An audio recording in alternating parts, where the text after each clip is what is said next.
Tahun 1956, Manchester United merupakan sebuah klub sepak bola dengan prospek paling cerah, diisi para pemain muda di bawah asuhan Matt Busby sebagai manajernya. Mereka menjadi skuad terfavorit sebagai juara Liga Inggris setelah di musim sebelumnya MU juga berhasil menyabet gelar tersebut. Media menjuluki tim ini dengan sebutan Busby Babes. Rutinitas United dipimpin oleh asisten pelatih Jimmy Murphy yang juga merangkap sebagai pelatih timnas Wales, sosok yang sangat dekat dan dianggap paman oleh para punggawa MU. Saat itu juga, seorang anak muda ambisius yang sudah 3 tahun gabung di Setan Merah tapi tak pernah menjadi starter. Ia mulai muak menjadi cadangan. Anak itu bernama Bobby Charlton. Fans MU pasti tahu legend ini. Bobby menghadap Jimmy dan mempertanyakan keputusan tim pelatih yang tidak memberinya kesempatan. Jimmy menghargai semangat Bobby. Ia mendorongnya untuk berlatih lebih keras lagi. Latihan khusus pun diberikan. Jimmy menyuruh Bobby untuk melatih kekuatan kaki kirinya agar sama kuat dengan kaki kanan. Bobby pun mengikuti arahan Jimmy 1 jam setiap hari tanpa berhenti dan banyak protes. Dia juga datang 1 jam lebih awal dan pulang 1 jam lebih akhir. Di tempat lain, sedang terjadi perdebatan antara manajerial MU dengan pihak FA. MU dilarang untuk ikut partisipasi kejuaraan Eropa yang sekarang Liga Champions, karena dikhawatirkan MU akan kerepotan menghadapi jadwal pertandingan kompetisi di dalam negeri. Matt Busby saat itu bersikeras bahwa tidak ada hak dari pihak FA untuk melarang sebuah klub ikut andil di kompetisi yang lebih luas, bukan alasan uang, tapi demi menambahnya jam terbang sebuah klub. Mereka tetap akan ikut kejuaraan itu tanpa mempedulikan larangan pihak FA tersebut.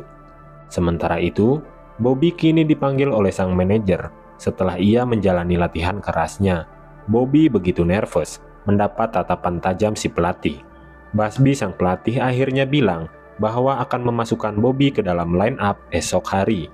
Bobby begitu antusias walaupun ia juga sedang mencemaskan kondisi ankle-nya yang sedikit kaku. David Page memberinya sebuah sari mengkudu agar rasa sakitnya reda dan bisa tidur pulas malam itu. Tapi nyatanya, Bobby masih begadang sampai jam 3 pagi. Ia melek terus karena grogi tampil buruk di pertandingan debutnya bagi United. Ia pun sekalian cari angin ke sekitaran stadion. Seorang security menegur Bobby karena satpam itu tidak tahu Bobby merupakan pemain MU yang lagi penjajakan stadion. 6 Oktober 1956, sejarah debut pertama sang legenda Bobby Charlton, MU versus Charlton Athletic di Stadion Old Trafford. Matt Busby hadir memberi briefing strategi, serta Jimmy Murphy yang porsinya untuk merangkul dan menyalakan semangat para pemain. Dengan pede pasukan MU masuk lapangan. Singkatnya, pertandingan itu dimenangkan MU dengan skor 4-0. Bobby Charlton menyumbang 2 gol di debutnya itu. Musim kompetisi 56-57, Manchester United kembali tampil konsisten, mempertahankan juara Liga dan menembus semifinal kejuaraan Eropa. Tahun 57-58 itu, The Busby Babes kembali tampil menjanjikan. Baru setengah musim, mereka sudah menempati peringkat 1 klasemen dan masuk perempat final kompetisi Eropa. Tanggal 8 Februari, MU harus menjalani pertandingan tandang kejuaraan Eropa dan berhasil menang tipis dengan skor 2-1. Saking mepetnya jadwal pertandingan Liga, Matt Busby kemudian meminta izin kepada pihak FA untuk menunda jadwal MU versus Wolves di Liga Inggris. Salah satu petinggi FA, Mr. Hardacre, sudah nggak mau lagi mendengar Busby akibat kengeyelannya tempo hari. Tanpa pertimbangan apapun, dia menolak semua usulan manajer United itu. Pokoknya, pertandingan tanggal 8 tetap tak bisa digeser, dan tanggal 7-nya, para pemain MU sudah harus berada di Inggris, atau mereka akan mendapat pemotongan skor.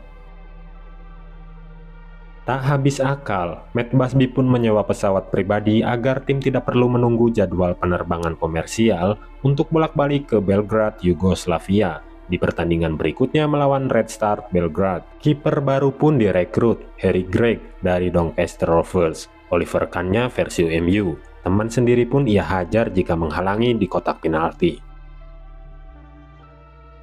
3 Februari 1958, tim MU terbang menuju kota Belgrade, Yugoslavia. Sampai bandara Yugos, mereka harus menjalani pemeriksaan ketat. Maklum, saat itu sedang musim perang dingin. Hasil pertandingan saat itu berakhir dengan skor seri 3-3. Unggul agregat, MU berhasil melaju ke semifinal seperti tahun sebelumnya.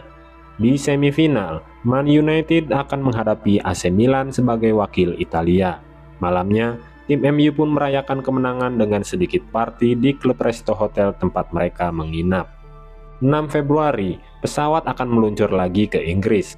Kejar target sampai sebelum tanggal 7, seperti yang disarankan pihak FA. Durasi perjalanan memang hanya 5 jam saja. Selain para pemain, di dalam pesawat juga terdapat beberapa supporter dan jurnalis yang ikut menumpang. Di tengah penerbangan, pilot memberitahu bahwa pesawat harus transit dulu ke kota Munich untuk pengisian bahan bakar. Mendaratlah mereka di kota Munich, Jerman, yang saat itu dilanda hujan salju yang sangat tebal. Pengisian bahan bakar berlangsung cukup lama. Para pemain bahkan ragu bisa sampai di Inggris tepat waktu. Namun tim ofisial mengomandokan para pemain untuk segera masuk pesawat. Penerbangan akan dilanjutkan sekitar pukul 14:15 waktu setempat. Pesawat mulai melaju, melakukan take off. Namun ternyata mereka gagal lepas landas hingga mengharuskan pesawat itu putar balik untuk kembali ancang-ancang. Setelah balik ke titik awal, pesawat kembali melakukan running, tapi lagi-lagi gagal. Diduga ada gangguan teknis, pihak pilot meminta waktu untuk perbaikan, dan pemain disuruh kembali menunggu di bandara. Melihat kondisi itu, kini semua penumpang semakin pesimis saja sampai Inggris hari itu juga. Duncan Edward bahkan sudah menulis telegram mengabari keluarganya. Pukul 15.50, akhirnya ada kabar dari teknisi bandara bahwa perbaikan sudah selesai. Mereka dipersilahkan kembali masuk pesawat. Para pemain ragu-ragu, termasuk Matt Busby yang sudah ada firasat kurang baik. Rombongan itu naik ke dalam pesawat dengan dibarengi perasaan cemas. Di dalam pesawat, sebagian pemain sempat mengajak Bobby Charlton pindah ke kursi belakang. Mereka merasa parno lalu memutuskan pindah, karena bagian belakang pesawat konon lebih aman. Bobby baru mau berdiri, tapi ia dicegah Duncan Edward dan Harry Gregg yang menyuruhnya tetap duduk di situ saja. Matt Busby kelihatan begitu grogi. Pesawat mulai bergerak, bahkan coba lebih kencang dari sebelumnya, bahkan sangat kencang hingga pesawat terguncang. Para penumpang histeris dan akhirnya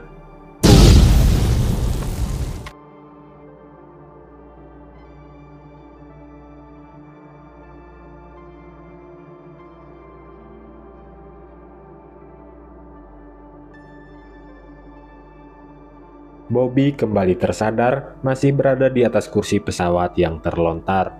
Ia melihat pesawat itu sudah terbagi jadi dua. Bagian depan pesawat tepat berada di depannya, dan bagian ekor berada jauh di pandangan. Di kejauhan, kembali terjadi ledakan. Bobby yang mendekat, ia melihat beberapa orang berhasil selamat. Salah satunya Harry Gregg, sang kiper baru. Harry bahkan sibuk membantu rescue penumpang lain, di antaranya seorang balita dan ibunya yang entah kenapa bisa selamat. Harry bahkan mencoba menenangkan Bobby untuk ikut merescue penumpang lain. Tapi ledakan susulan terjadi di bagian ekor pesawat yang rasanya tak ada harapan selamat di sana. Bos United ternyata masih bernafas dan langsung dibopong ke dalam ambulan yang baru saja tiba. Bobby juga ikut ke dalam ambulan itu. Di rumah sakit, Bobby yang masih syok didatangi orang kedutaan yang sedang mendata nama-nama korban. Bobby masuk ruang perawatan. Di sana ia melihat beberapa rekannya yang terluka parah. Bobby semakin depresi dan akhirnya terpaksa disuntikan penenang dan ditempatkan di ranjang perawatan. Di Manchester sendiri, kabar pertama datang pada sekretaris klub, Jimmy Murphy, ternyata ada di sana. Ia tak ikut berangkat ke Yugoslavia karena harus mengantar tim Wales dalam kualifikasi Piala Dunia. Jimmy yang diberitahu sekretaris tentang berita itu langsung panik dan meminta segera mencari informasi tentang kondisi tim. Esok harinya, surat kabar dan televisi mulai ramai berita insiden pesawat itu, tapi masih simpang siur. Para keluarga pemain juga berkumpul mencari kabar pasti di kantor MU. Kemudian datang telepon dari pihak FA. Mr. Hardacre menyampaikan turut berduka cita atas kejadian yang menimpa tim MU, dan pihak FA bersedia memberikan jadwal tunda untuk Man United. Telat. Untuk mencari kepastian, akhirnya Jimmy Murphy terbang ke Munich. Di Munich sendiri, Bobby mulai siuman. Seseorang sedang duduk membaca koran di samping Bobby. Lewat orang itu, Bobby mengetahui bahwa 7 orang rekannya dipastikan tidak selamat, termasuk David Peck dan Eddie Coleman, yang saat dalam pesawat, mereka mengajak Bobby pindah ke kursi belakang. Bobby sangat terpukul. Jimmy Murphy tiba di Raider Isar Hospital. Ia melihat beberapa pemain terluka namun bisa bertahan, termasuk bintang MU Duncan Edwards, yang meskipun selamat dari kejadian itu, namun dia memiliki luka parah pada ginjalnya. Bahkan para dokter pesimis melihat kondisinya itu. Jimmy berlanjut mengunjungi Bobby yang kena mental dan menuju ruangan bosnya Matt Busby. Mereka di sana berbincang. Busby menyalahkan dirinya atas kejadian ini karena dia telah memaksa pesawat segera terbang agar cepat sampai di Inggris. Di ruangan periksa Duncan Edwards, Duncan sempat-sempatnya menanyakan jadwal pertandingan. Hari itu hari Sabtu, di mana harusnya mereka bertanding melawan Wolves. Jimmy pun tak kuasa menahan air matanya. Korban meninggal dikirim hari berikutnya menuju kota Manchester dengan kawalan Jimmy. Para korban itu ditempatkan dulu di salah satu ruangan Stadion Old Trafford selama 1 malam, memberi kesempatan pihak keluarga yang ingin melihat terakhir kalinya. Satpam Old Trafford yang sempat mengusir Bobby, kebetulan dia MU banget, rela menjaga mendiang para pemain idolanya semalaman. 12 Februari, Jimmy kembali terbang ke Jerman untuk menjemput Bobby. Ia sudah membelikan tiket kapal feri seperti Harry Gregg yang sudah balik ke Inggris 2 hari sebelumnya. Di rumah sakit saat itu tersisa Duncan dan Busby, si manajer. Matt Busby bahkan mengalami kritis. Bobby sempat mengunjungi Duncan Edwards sebelum dia pulang. Duncan masih belum tahu apa yang sebenarnya terjadi. Dia pikir cuma dirinya yang mengalami kecelakaan.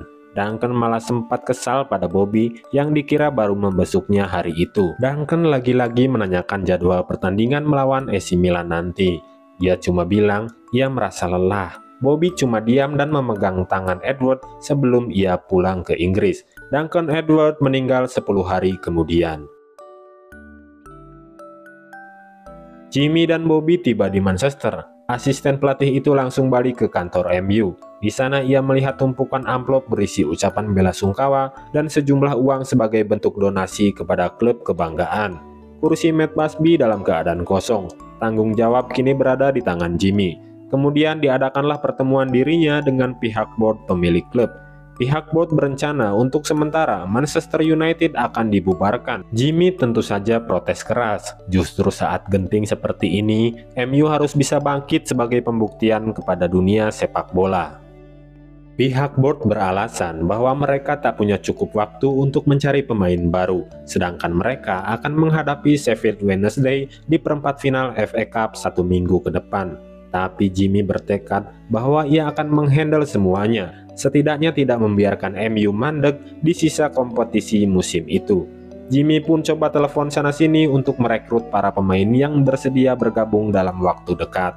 Jimmy juga mendatangi kediaman Bobby Charlton untuk bergabung dengan klub kembali. Sebenarnya, Bobby sudah berkeputusan untuk gantung sepatu selepas berpulangnya Duncan Edwards. Bobby menolak ajakan Jimmy karena alasan traumatik. Tapi bantuan besar datang dari klub amatir di South Auckland. Ofisial memboyong para pemain dan menyerahkan scouting pada Jimmy. 19 Februari 1958, perempat final MU versus Sheffield di ajang FA Cup. Secara tak diduga, Bobby Charlton hadir di ruang ganti MU. Jimmy tentu menyambutnya dengan gembira dan mempersilahkan Bobby menemui para pemain lain. Dari keseluruhan pemain MU, hanya tersisa Harry Gregg dan Bill Fox yang merupakan pemain asli sebelumnya. Bobby memberi dukungan dan bilang bahwa hari Senin depan ia akan mulai ikut sesi latihan. Pertandingan itu dimenangkan MU dengan skor 3-0 bermodal para pemain karbitan.